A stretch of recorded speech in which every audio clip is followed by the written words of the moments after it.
Hello guys, next chapter देखते बेटा। Line and plane ये कंबाइंड में है। 3D बेसिक था, थोड़ा सा था, ज्यादा फॉर्मूले नहीं थे 3D में। लाइन एंड प्लेन में रहेंगे बेटा फॉर्मूले, ओके ना। इसमें दो तरीके की इक्वेशन है बेटा। सबसे पहले लाइन एंड प्लेन कंबाइंड में देखता हूँ, या पहले लाइन देख के फिर उसके बाद प्लेन करेंगे। पहले लाइन कर लेते हैं, ठीक है ना। तो लाइन में देखो बेटा, सबसे पहला formula vector equation. Which equation बेटा? Vector equation.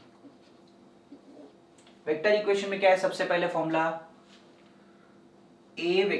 Are vector is equal to A plus क्या बेटा? Lambda B.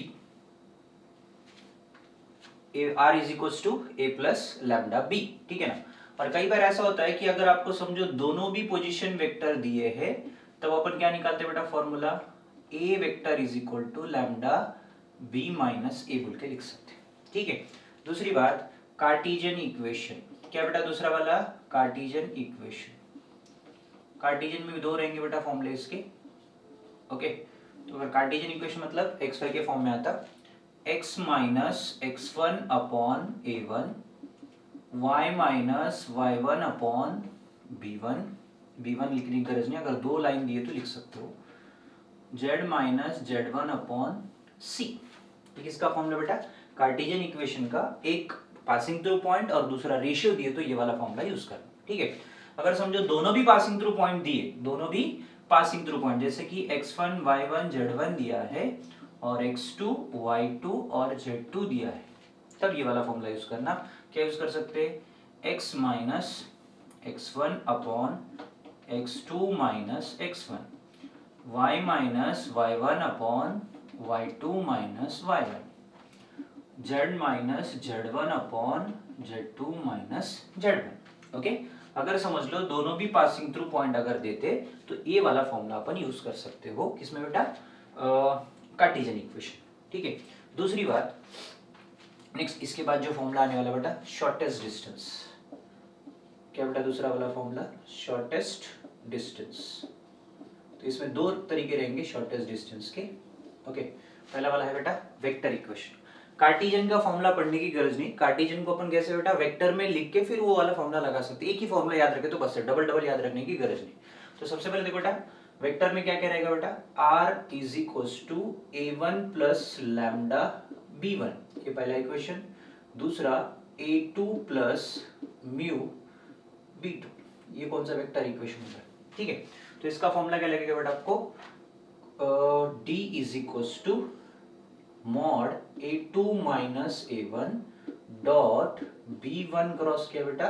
B two upon magnitude of B one and magnitude of B two, magnitude of B two, ठीक है ना बेटा। अगर इसमें देखो बेटा कार्टेशियन में अगर दिया जाता है, तो कार्टेशियन में अगर दिया, समझो कि वेक्टर सर कार्टेशियन में दिया है शॉर्टेस्ट डिस्टेंस का इक्वेशन, तो अपन क्या करेंगे? उसका कार्टेशियन का फॉर्मूला याद रखने की गरज नहीं, आपको सीधा क्या करना बेटा? सबसे पहले उसको वेक्टर इक्वेशन में कन्वर्ट करना, फिर उसके बाद उसको डायरेक्टली अपन कार्टेशियन को वेक्टर में कन्वर्ट करके फिर ये वाला फॉर्मूला लगा सकते हैं। कैसे मैं बताता हूँ, देख लो।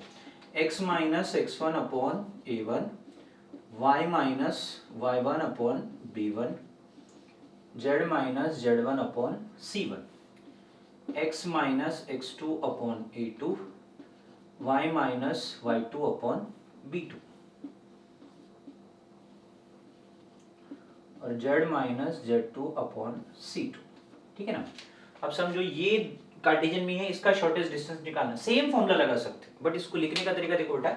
जो ये ए वेक्टर होता है, x1 y1 z1 के पूरे पॉइंट को अपन a1 मानते हैं, b1 मतलब ये वाली पूरी रेशियो वाली रहेगी। उसके बाद a2 का मतलब होता है x2 y2 z2 को a2 बोला जाता है, और b2 का मतलब a2 b2 और c2। ऐसा डायरेक्टली एक ही फॉर्मूला याद रख सकते हैं, दो दो रखने की कोई गरज नहीं, डायरेक्टली आप उससे निकाल सकते हो आपका आंसर, ठीक है। अगर समझो ये दोनों लाइन एक दूसरे के परपेंडिकुलर है, समझो क्या बेटा? परपेंडिकुलर है, तो फॉर्मूला क्या लिख लेता बेटा? a1 a2 plus b1 b2 plus c1 c2 is equal to 0। कब बेटा? दो कार्टेशियन इक्वेशन है एक दूसरे के परपेंडिकुलर अगर होते हैं तो a1 a2 plus b1 b2 plus c1 c2 is equal to 0। दूसरी बात, ओके, देख लेना बेटा। और इसमें कुछ फॉर्मूले will check.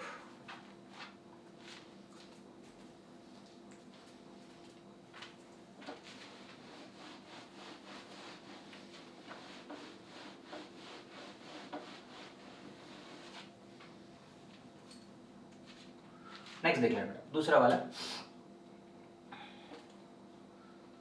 x minus x1 upon a1, y minus y1 upon b1, z minus z1 upon c1, ठीक है। उसके बाद x minus x2 upon a2, y minus y2 upon b2, z minus z2 upon c2, ठीक है।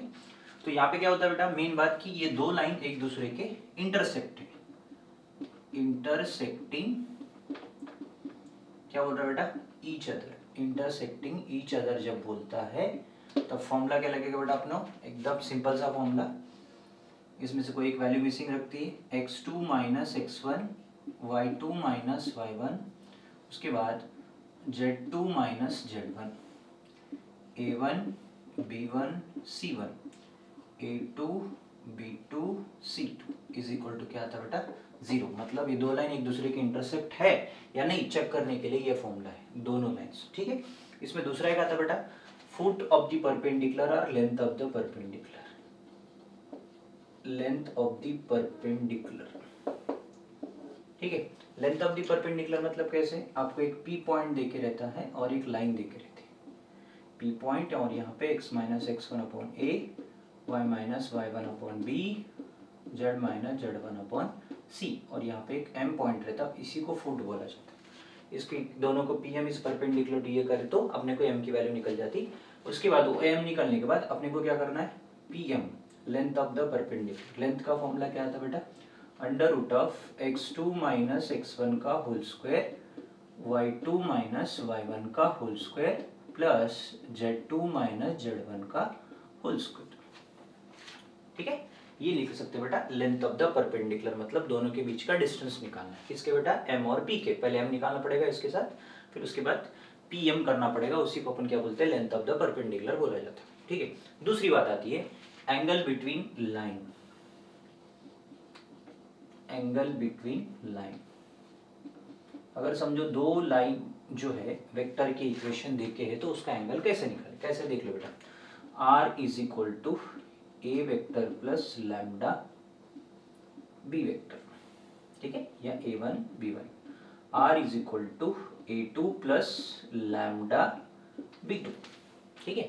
Next क्या निकलेगा बेटा, a1 a2 बोले तो cos theta is equals to b1 b2 upon magnitude of b1 and magnitude of b2, और इसको whole magnitude, okay. Only b1 b2 लेना बेटा, तब जाके दो लाइन का अपन एंगल निकाल सकते हो, ओके। इतनी ही है बेटा लाइन के फॉर्मूले, ओके। नेक्स्ट इसमें अपन देखते हैं प्लेन के फॉर्मूले, ओके। ये लाइन वाले फॉर्मूले ध्यान से देख लेना, लाइन के फॉर्मूले, और उसमें क्या है, कार्टेशियन इक्वेशन एक है, दूसरा वेक्टर इक्वेशन है, ये दोनों से ही पूरा चैप्टर ज्यादा से ज्यादा क्वेश्चंस रिपीट होते हैं, और फॉर्मूले भी आप देख लेना, 5-10 मिनट में आपके फॉर्मूले एक बार रिवाइज हो जाते हैं, अच्छे से एक बार वीडियो देख लेना, आपको क्लियर हो जाते पूरे फॉर्मूले, ठीक है ना। Thank you.